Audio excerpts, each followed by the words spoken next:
দিন যায় মাস যায়, আস্তে আস্তে আমি আমার বাবা মায়ের অপ্রিয় সন্তান হয়ে যাচ্ছিলাম, আর ও হয়ে যাচ্ছিল প্রিয়। সারাদিন কাঁদতাম, যেন আমার বাবা মা থেকেও নেই, আমাকে যেন তারা চোখেই দেখে না।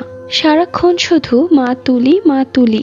আমি যেন তাদের চোখের বিষ। এই বাড়ি থেকে চলে যেতে পারলেই তারা সবাই মুক্তি হয়। একদিন তুলির সাথে কথা কাটাকাটিতে মা আমাকে জোরে একটা থাপ্পড় মারে এবং বলে তুলির পা ধরে মাফ চাইতে। সেই দিন আমার কাছে এত বেশি খারাপ লেগেছিল যে আমি তুলির সামনেই কান্না করে দেই। ওর কাছে মাফ না চাওয়া অবধি মা ঝাড়ু হাতে দাঁড়িয়েছিলেন। মাফ না চাইলে আমাকে ঝাড়ু দিয়ে মারবেন। কাঁদতে কাঁদতে ওর কাছে মাফ চাইলাম। এরপর দৌড়ে গেলাম ছাদে। তুলি তখন মুচকি মুচকি হাসছিল। বিষয়টা এরকম কখনোই ছিল না। আমি আমার বাবা মায়ের একমাত্র মেয়ে ছিলাম, বড্ড আদরের। সকালবেলা মা আমার কপালে চুমু দিয়ে ঘুম ভাঙাতেন, আর বাবা কোনো কিছু চাওয়ার আগেই হাজির করে দিতেন। আজ পর্যন্ত বাবা মা আমাকে ফুলের টোকাও দেয়নি, কিন্তু আজ তুলির কথায়